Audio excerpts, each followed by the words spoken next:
everyone, welcome back to my channel. This is Alex of coyotestarastrology, and this is my video for the new moon in Sagittarius coming in on December 12th, 2023, which is a Tuesday here in California. However, please adjust for your current location on the planet as that time and date may change for you. Before we get into this incoming new moon, I have a quick announcement.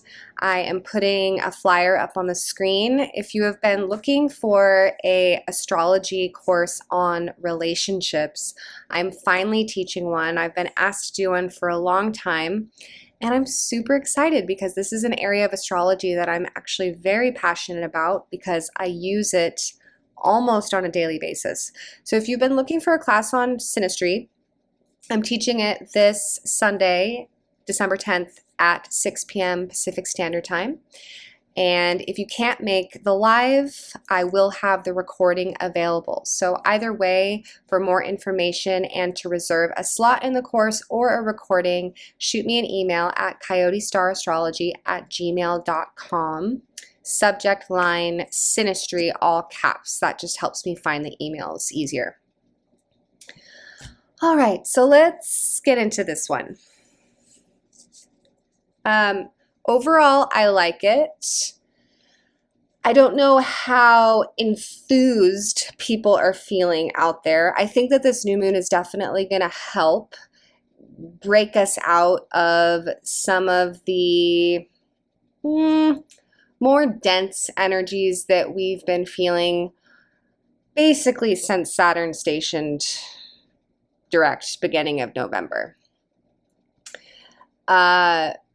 Saturn stations slow things down because we feel the presence of Saturn more. So things can feel a little heavy. So last month was a lot of Saturn energy, and December is a slow month as well because Saturn is still moving slow. Jupiter is slowing down, getting ready to go direct at the end of the month, the very end, basically New Year's Eve almost. I think it's December 30th. And then we've got a Mercury retrograde to reckon with as well. So for that reason, December is slower. It's about revision. It's about getting our ducks in a row. It's about rethinking our course for next year. There are some aspects to Neptune in the month of December. So we definitely want to acquiesce to the slower pace because there's likely plans and situations that are reorganizing a little bit. So I think the best way to use December's energy is to let things unfold as far as the parts that lack clarity. Continue to let them unfold because they definitely will. But the things that you can control, the things that you are certain of, work hard on them this month because we're going to be off with the races beginning of 2024, and January, February, March, April, great energies for opportunity and advancement in our goals. So we want to lay the groundwork now. And December, with its slower pace and energies supportive towards revision, are a perfect landscape for that. And then we have this new moon kind of smack dab in the middle of things. And it's an interesting one. My overall feeling about it is that we want to allow this new moon and the new cycle and new phase that it represents to allow us to lift out of the existing dogmas that we have and allow it to expand our horizons philosophically. In other words, let it help you think outside the box, welcome a new perspective, kind of give you a bird's eye view of things, and let it open some new doors. So it's kind of like a adventurous energy, even if it just means adventure in how you're allowing your philosophy and your view of things to expand. So let's break it down and I'll tell you why I feel this way. So here's our little new moon at 20 degrees Sagittarius. And the first thing you notice when you look at this chart is the trine to the North Node.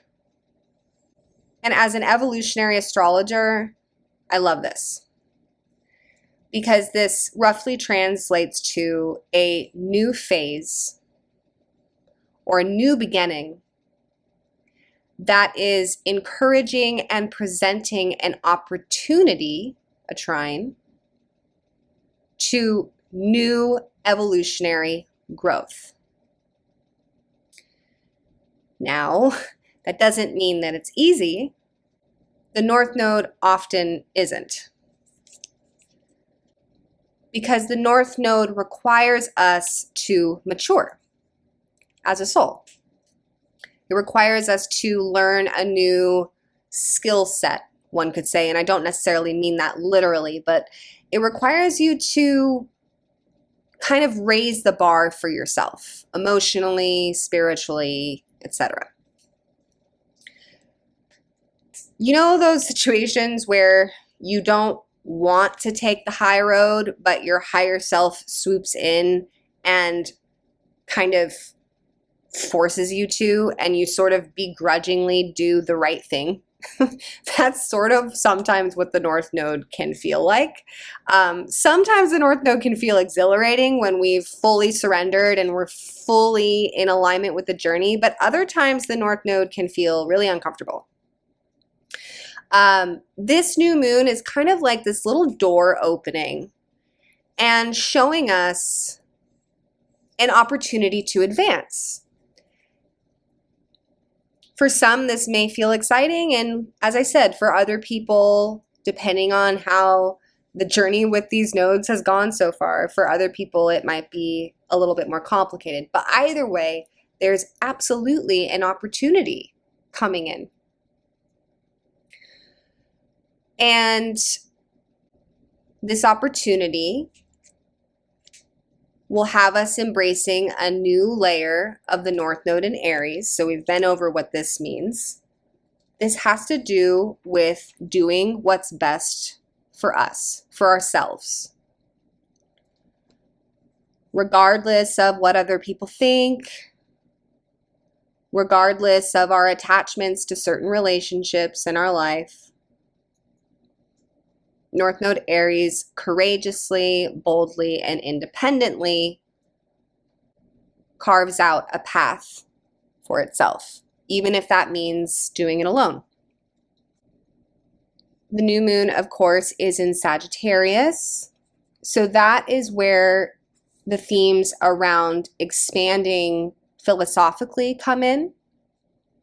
Sagittarius is the archetype that is on the search for truth and is always expanding its horizons mentally and physically through study, through learning something new, bringing in new information from foreign places, or sometimes literally traveling. Traveling is where we literally expand our horizons and visit places where things are done differently. And this expands our worldview. So this new moon in Sagittarius, especially because it's conjunct Mars, which has a stimulating effect on this new moon, which is nice. That's energizing. It gives us a little like wind in our sails towards this new chapter or this new venture. So yeah, this new moon seems to be encouraging us to think bigger than we are and to be willing to learn something new. Think outside the box, see something differently. When we look at the ruler of the new moon, which is Jupiter, this is where for many there will be some relationship themes that come in. Jupiter is at 6 degrees Taurus, really slowing down now. And Jupiter is opposite Venus in Scorpio. Now, worth noting that the two made their exact opposition the days leading up to this new moon in Sagittarius. And I think that that's probably part of the story for a lot of people by the time the new moon actually comes in, is there may have been something magnified in their relationships that is contributing to the intentions behind this new cycle. And I will be honest, although there are many beautiful things about Venus and Scorpio, she can be a bit of a problem child sometimes because she has some things she needs to work out with herself. Venus and Scorpio, she's very intense, and karmically and evolutionarily, Venus and Scorpio is here to address, explore, and take a look at wounds related to abandonment and betrayal. And these karmic wounds often lead to unhealthy attachment styles and relationship dynamics. This can be codependence, or where we can have kind of like masked motivations. This gets into the kind of snaky, more manipulative side of Venus and Scorpio.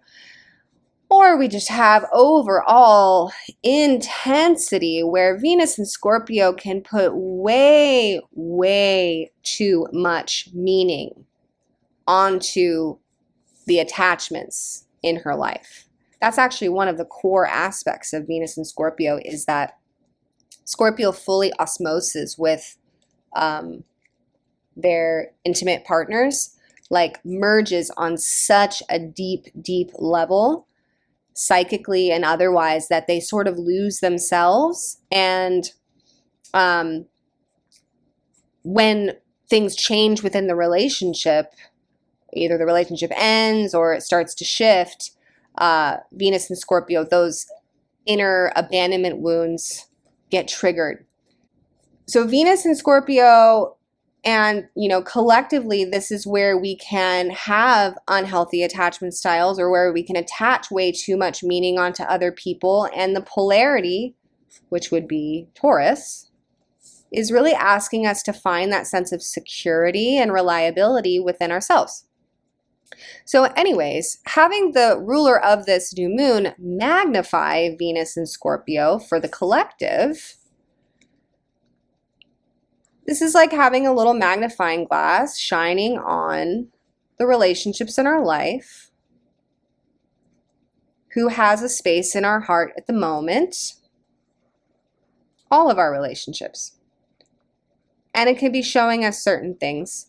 And then here comes the new moon a couple days later that is in trine to the North Node in Aries, which is like all about having really good boundaries and redirecting on a path that really places your individuality more as a priority.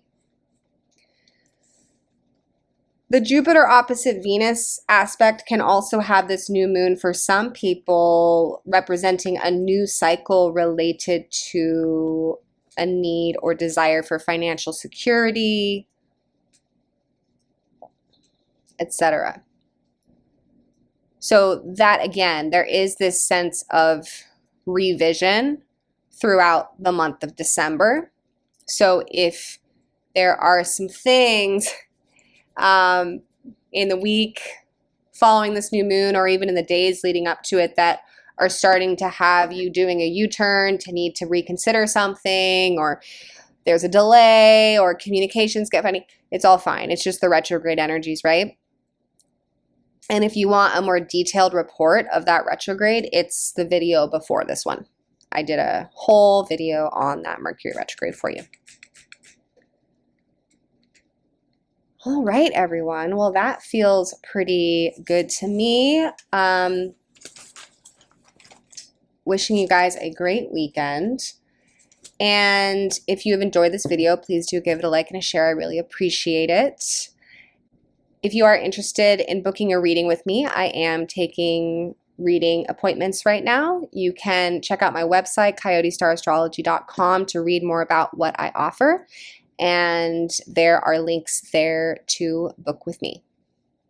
All right, everyone. Have a beautiful new moon in Sagittarius, and bye for now.